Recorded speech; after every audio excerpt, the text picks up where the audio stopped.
सकारात्मक सोचें। ये तो सब रोगों की दवा है। आपको कोई भी बीमारी हो, आप उस बीमारी में सकारात्मक सोचें। एक बार एक भाई मेरे पास आया, बहुत ज्यादा डिप्रेशन में था। उसकी डिप्रेशन की वजह, महाराज पिछले 10 सालों से बीमार हूं, पेट में बड़ी तकलीफ होती है और कोई दवाई नहीं लग रही है, सहा नहीं जाता। 10 साल से बीमार हूं, सहा नहीं जाता, मन करता है कि अब सुसाइड कर लूं। मैंने कहा हद हो गई भाई, तुम घर से यहाँ आए हो? बोले हाँ आए। पैदल आए? बोले पैदल आए। भोपाल की बात है। हमारा घर कौन से मंजिल में? बोले 4थी मंजिल में। लिफ्ट तो नहीं है? बोले नहीं महाराज, पुराना मकान है, लिफ्ट नहीं है। पैदल उतर के आए? हाँ उतरना ही पड़ता है। अच्छा, घर का काम भी करते, दुकान भी जाते? बोला जाना पड़ता है। यहाँ पैदल आए? गाड़ी से आए? बोले पैदल ही आए। बोले हद हो गई भाई, 4 मंजिल ऊपर से नीचे उतरे हो, वहां से पैदल आ रहे हो, रोज 8 से 10 घंटा अपने दुकान में ड्यूटी भी देते हो, फिर भी अपने आप को बीमार मानते हो। मुझे समझ में नहीं आ रहा कि तुम बीमार हो कैसे। तुम बीमार कहां, बीमार तो वो है जो बिस्तर पकड़ा है, बीमार तो वो है जो आईसीयू में है, बीमार तो वो है जो पैरालाइज हो चुका है, बीमार तो वो है जो कोमा में है, बीमार तो वो है जो पूरी तरह अशक्त है। तुम अपने आप को बीमार मानते हो। भूल जाओ कि मैं बीमार हूं। अपने आप को क्यों बीमार समझ रखे हो? तुम्हारी बीमारी है माना, लेकिन औरों से बहुत बेहतर हो। थोड़ी देर के लिए सोचो कि तुम अगर पैरालाइज हो गए होते तो तुम्हारा क्या होता। तुम्हारा शरीर और किसी घातक रोग से ग्रसित हो जाता, तुम अशक्त हो जाते तो तुम्हारा क्या होता। तुम्हारे साथ वो बीमारी तो नहीं है। आज हमारे संघ में देखो अनेक कारिकाएं जिनके शरीर में हीमोग्लोबिन का परसेंटेज 4 और 5 है, उसके बाद भी उग्र विहार, कठोर चर्या, सब कुछ कर रहे हैं, और तुम अपने आप को बीमार मान रहे हो। मैंने उसे झकझोरा। हमने कहा अपने आप को बदलो, चिकित्सा करो, उसके बाद योग प्राणायाम करो। उस समय भावना योग नहीं था। नमोकार मंत्र लिखने के लिए मैंने कहा, वो आदमी आज भला चंगा है। अरे भला तो पहले ही था, दिमाग खराब किए बैठा था।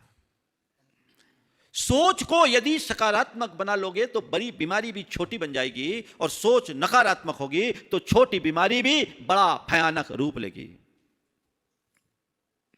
हमेशा कोई भी बीमारी आए, ठीक है बीमारी है लेकिन कमतर है, वैसा बीमार नहीं हूं कि मैं बिल्कुल अनफिट हो जाऊं। ठीक है, ठीक हो जाएगा। आपके अंदर आशा का संचार होगा, आपका मनोबल बढ़ेगा और आप वैसी बीमारियों से बाहर आ सकोगे। चौथी बात, कर्मोदय पर विश्वास करो। यह बात ध्यान रखने की है, कितना भी इलाज हो, कर्म के आगे कुछ नहीं चलता। जीवन के यथार्थ पर भरोसा होना चाहिए। आत्मा में कोई बीमारी नहीं, और कर्म के उदय से बीमारी आई है। तो कुष्ठी श्रीपाल भी ठीक हो गया था जब पुण्योदय था, और पापोदय आने से वो कामदेव भी कोढ़ी बन गया। ये तो संसार का खेल है।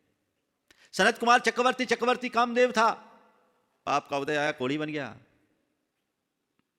ये कर्म का चक्र है, चल रहा है चल रहा है चल रहा है। बीमारी तो एक बहाना है कर्मों के जाने का। एक दिन गुरुदेव ने बड़ी अच्छी बात कही थी। देखो, किसी के घर में कोई वर्षों से कब्जा जमाए होता है ना, उससे जब खाली कराना होता है और मजबूरी में उसे खाली करके जाना पड़ता है ना, तो घर का फर्नीचर भी वो उखाड़ करके जाता है ना। फर्नीचर भी वो उखाड़ करके जाएगा, यहां तक कि स्विच बोर्ड से भी छेड़छाड़ करके जाएगा। सहजता से नहीं जाता। हाँ, वो छेड़छाड़ करके जाएगा। तो भैया, तुम्हारी आत्मा में अनादि से कब्जा जमाया हुआ कर्म बिना करामात दिखाए थोड़ी जाएगा। वो कुछ उछल कूद करेगा, करामात दिखाएगा, वो खेल खिला कर जाता है। तो जब कोई चला जाता है तो क्या सोचा जाता है? अच्छा है पिंड छूटा। थोड़ी रोना रोते कि ये तोड़फोड़ कर गया, चलो ठीक है, इस हमारी प्रॉपर्टी के आगे इसकी वैल्यू कुछ नहीं है। इसी तरह सोचना चाहिए, गया मेरा पिंड छूटा। कर्मोदय पर विचार करने से रोग को सहने की क्षमता आती है। जिनका कर्मोदय पर विश्वास नहीं होता वो बड़े कमजोर बन जाते हैं। बीमारी होती है, वो एक अपेक्षा पाल लेते, पूरा घर मेरे साथ बैठे, खुद तो बीमारी से बीमार है और घर को परेशानी में डालेगा। नहीं, मेरा रोग है, मुझे सहना है, सह करके मुझे रोग को काटना है। मैं आप सबसे कहता हूं, जब भी बीमारी आए, पाप को भोगिए मत, पाप को काटिए। पापोदय से बीमारी आती है। ज्यादातर लोग पाप भोगते हैं। मैं आपसे कहता हूं पाप भोगिए मत, पाप काटिए। पाप को भोगने में और पाप को काटने में क्या अंतर है?